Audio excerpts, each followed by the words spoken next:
Chelsea Zaccato. And I'm Natalie Heacock. And this is Lumber Slingers. Each podcast, we will be bringing you relevant and useful industry information, including interviews with top lumber professionals and discussion of current events in the industry. Whether it be lumber grading, industry and market trends, or who's who in lumber, we hope to extend your current tally on industry knowledge.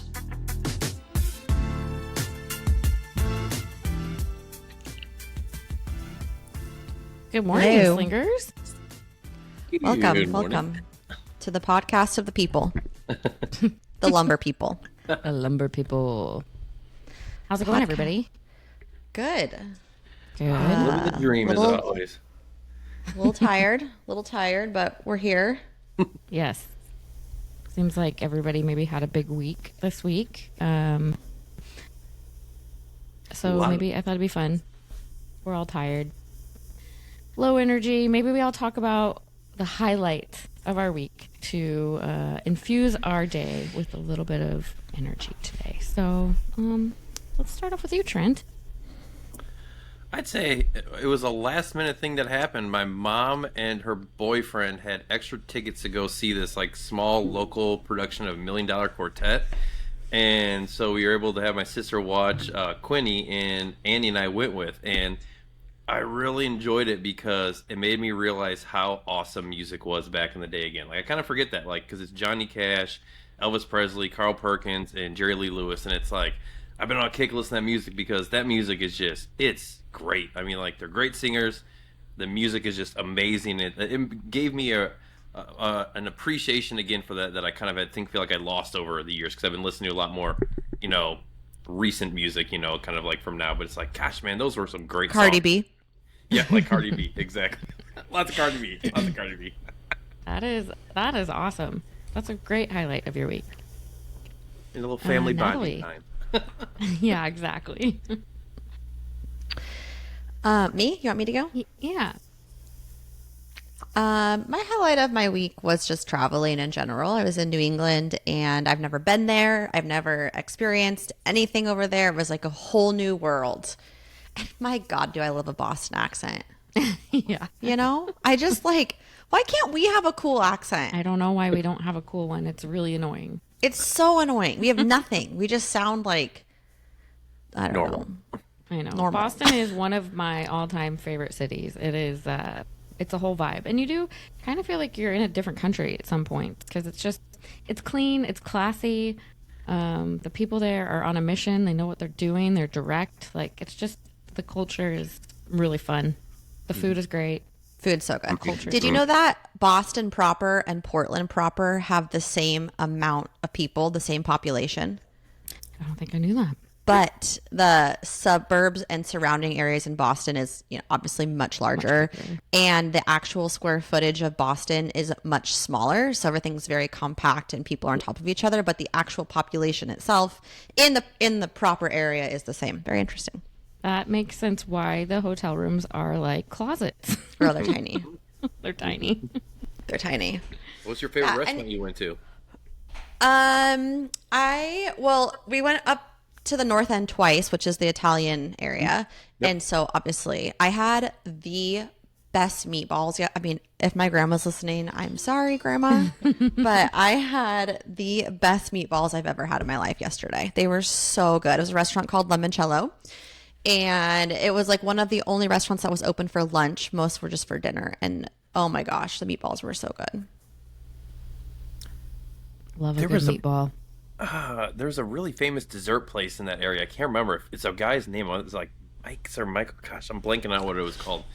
Anne would remember. But we went up there multiple times when we stayed there. They had really good those things with the oh my gosh, with the shell filling, the shell with the filling. Oh my goodness, gosh. Tiramisu? Yeah. No, it's Panna cotta? Cannoli, thank you. They had really good cannolis. That's what they were. They had all these different flavors. It's really well known. It'll come to me. It's a guy's name I want to say though, but we walked up there multiple times because she loved it. It was phenomenal. I mean, I'm not a big one of those, but I enjoyed them though. Very, very, very fun. I probably had the best espresso martini I've ever had at a restaurant called Brico in the North End. It was so good. I wanted to get two, but I didn't because Chelsea texted me a little reminder as I was going to order a second one. 2, I think you're just like edging, to like you need to stop. In my experience, I need to doesn't stop mix well with the 2 Negronis I had prior. So, Oh yeah, okay. Then if you had 2 Negronis prior, then you definitely one is enough, because those are all just straight gasoline down the hatch. gasoline. How was your week, Chels? It was good. I would say my highlight of my week, I was literally asking you guys first because I was trying to come up with one, but I started a fitness challenge this week, and I was able to prioritize like getting a workout in every single day this week. Wow. Despite traveling, my husband having surgery, I like made myself carve out 30 minutes, not even, and like just doing it. So I had every excuse not to, and I, for some reason, still did it. So that felt really good. Just, spending some time on filling your own cup is really important. So I did that, and I'm proud of Amen, myself. sister. Yeah. And it was nice. Like one night I couldn't get a workout in. It was like 8:30, and I still hadn't done my the daily challenges. You need to at least work out for 30 minutes. And I put on like a yoga video for YouTube. It was like a wind down before bed. And I just did it. So I'm like, okay, you can literally figure it out from this living room floor that you don't have a yoga mat on and your dog is on top of you, and just do it. So Just do it. yeah, so that was fun. And I went to the NALA regional meeting on Monday night, and it was just really good to see. I haven't been to a NALA regional meeting in over a year. I haven't been to that one particularly for a couple of years, so it was just really good to get up there and see familiar faces and like just reconnect. And times are tough right now between Canada and the US, so I think professionally that would be one of my favorite parts of the week, was just to reconnect with those I haven't seen in a long time. Awesome. It sounds like there's lots of energy up there. A lot of energy. Not like us today. No. Use all the energy that day. Trent, tell us what happened in the news this week. Yeah. Well, this is not a lot of fun stuff that was really kind of the big news. The first one we're going to start off with is an interesting one. I picked this one because I thought you both might have some insight on this, because I'm sure you've heard this in the local news, with the Oregon Senate passing the Oregon Forest to Homes Act, the Senate Bill 1061.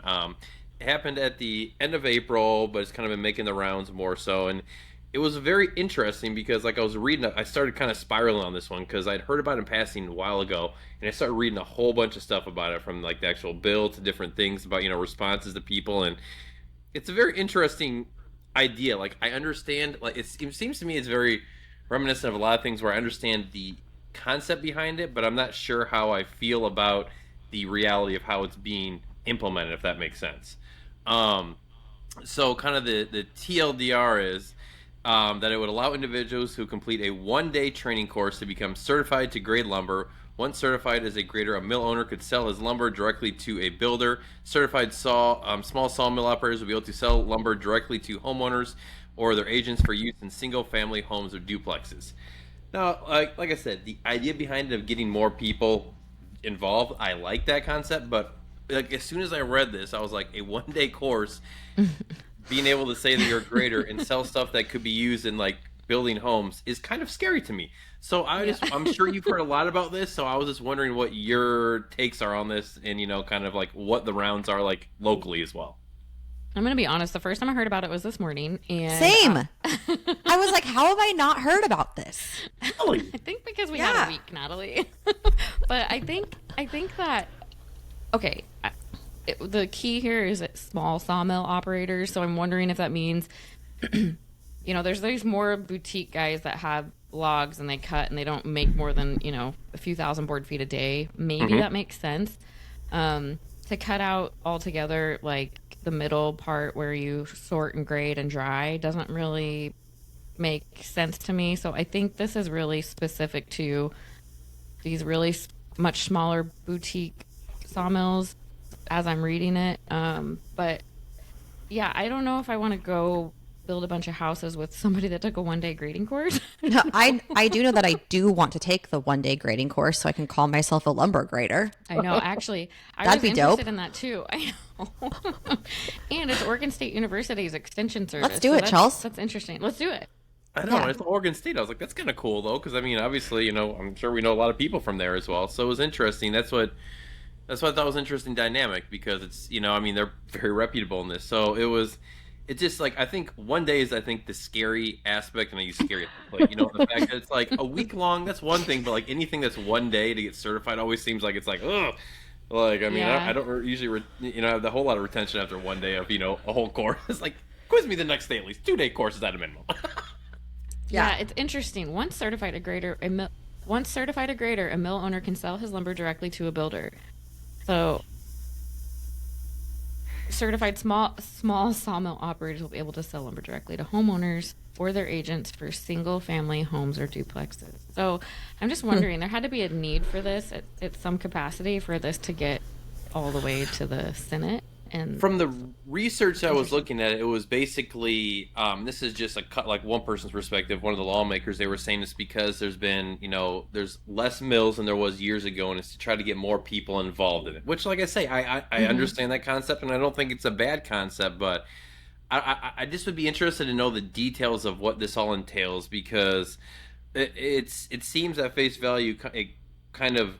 Like I said, quote, scary. I mean, this is the concept that you're like one day, and it's just like, but I feel like there has to be something that I'm missing because, having Oregon State involved with it gives it some credibility to begin with, in my opinion, already. Just knowing, people I've known from there that have worked there. So, but reading the bill and everything like that, it's only part of it in this context. Like, not. The bill tells it some, but without knowing what the details of the courses and what exactly it's and who's going to be utilizing it, I feel like you're still not seeing the full story at that point in time. I also think as a grader, you are putting your stamp on something that could potentially come back as a liability if you grade it wrong. So I think it'd be in their best interest to, most likely, maybe they already know what they're doing and what the grades are. This is just that they need this certification and it's hard for them to get, and so this is just opening that pathway so that they don't have to wait for a grader to come to their mill, and maybe there's some type of bottleneck with that as well, and so this just makes it a little bit more streamlined than it currently is, and that way the lumber can get to the builders faster than it already is. Maybe. We'll see. Maybe. That's a good point. I mean, you're putting your stamp on it. You don't want to. You could lose your certification essentially if something goes wrong. So I think it would be, behoove them to. Yeah, I'm gonna be very interested to see as time goes on how this pans out. And, like it's got to go through the House still as well, from what I remember. I just don't remember the date they said it was going to go through, if they even had one set yet. So there can also be a little reworkings at that point in time as well. But yeah, I just thought it was an interesting story, and it was, I think, one of the most read one that we had all week, if I remember correctly as well. Yeah, and it's like the shortest. It's like one paragraph. Yeah. Well, easy to read. There's some links on the bottom that go in, like the bill details, a local report, and there's also a letter. I didn't include it in this because it was a little bit older, but there was a letter from American Standards and Grading. I forget what the association is. It's something like that.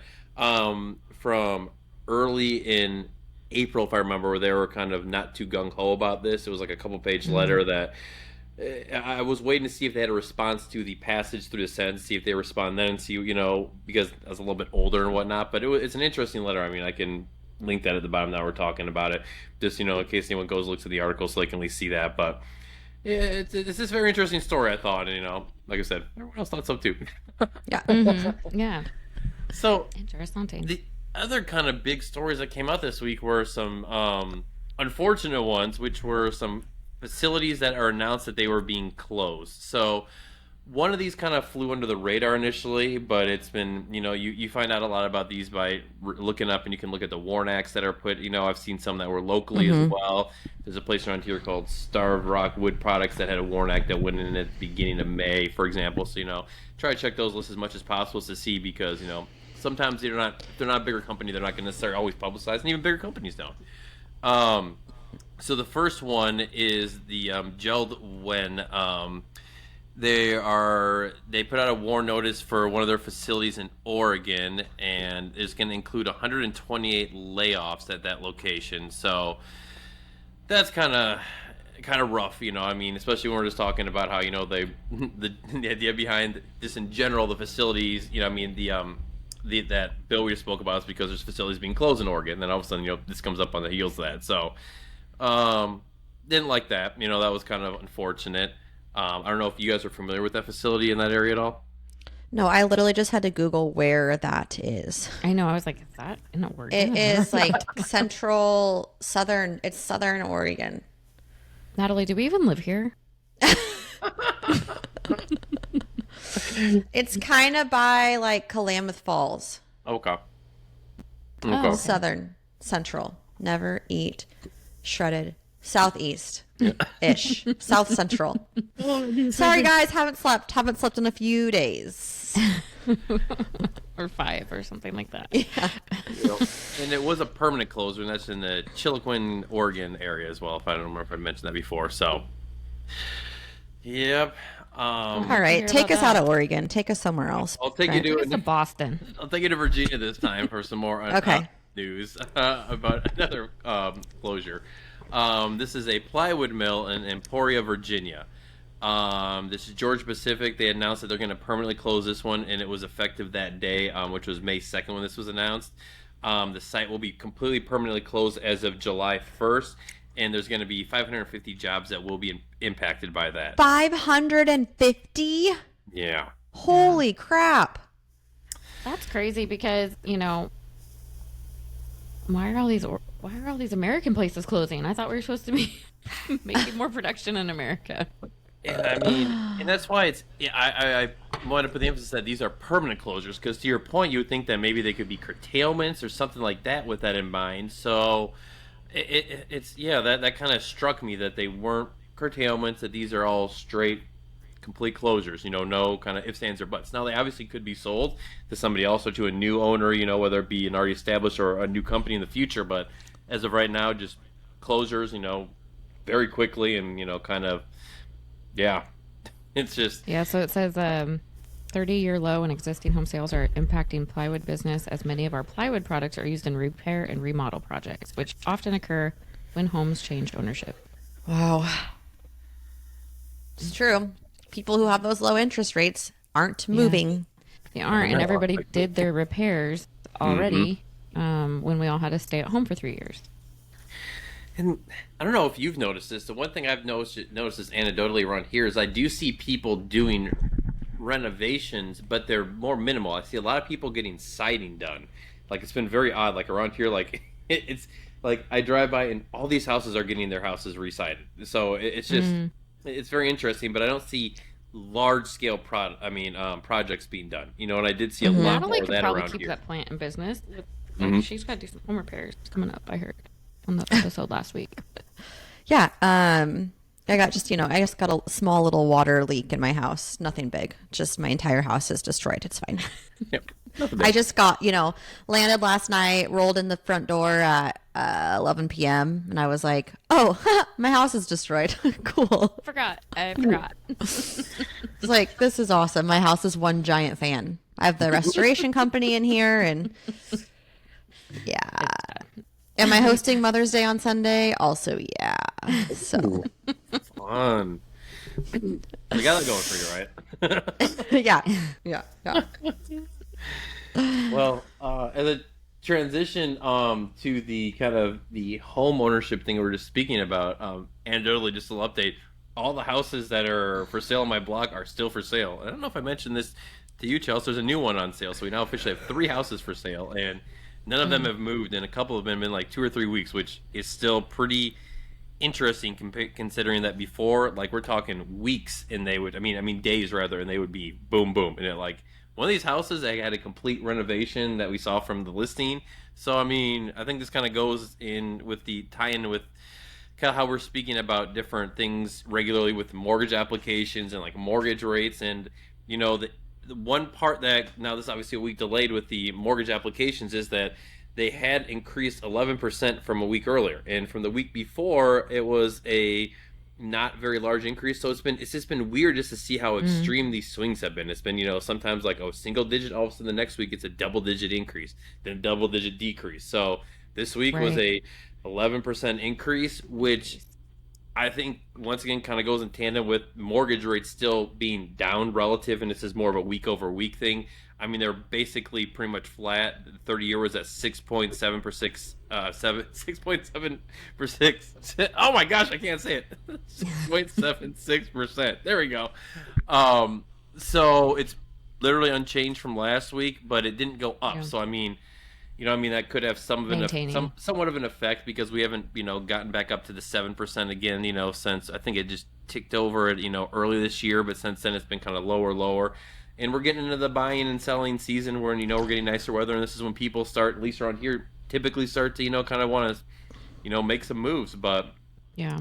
Well, the Fed met this week. No changes there. So thought that might do something, but it didn't really. I don't know. Their message was kind of, I don't know. It was boring, I guess. They basically said kind of what we talked about last week, that the market, I mean, if you're not watching the stock market or the news, everything's relatively quote unquote solid. So inflation's manageable. I mean, they said remains elevated, but it's not out of control. The jobs report came back strong. Yep. I mean, it's really it all goes back to consumer confidence, I think. No, I agree. And I mean, you're already seeing some changes, with the tariffs and the trade agreements. Like the U.S. and the U.K. had agreed on, I think it was in principle and everything completely figured out as of yesterday. I saw a report this morning that there was going to be a decrease in the tariffs to China while they're discussing that from, I think it was where it's at now to around 86%. Yeah. So I mean, you're already seeing And now some it's just changes. 80. Is it? That's what I saw. Yeah. Oh, was it 80? Okay. Yeah, So Trump said it it's seems about right to be about Yep. 80, but So I mean, they'll make that decision. Did you see that? Did you see that meme that was talking about the new pope, and it was sick move to nominate American pope to avoid tariffs. I saw that. he's from Chicagoland. I Repping know. Chicago. Trent. Wait, Trent, are you the Pope? Yeah, him and I go way back, so I mean. Yeah, well, the stock market, my husband watches Squawk on the Street every morning, but they said it's been a week of gain, straight.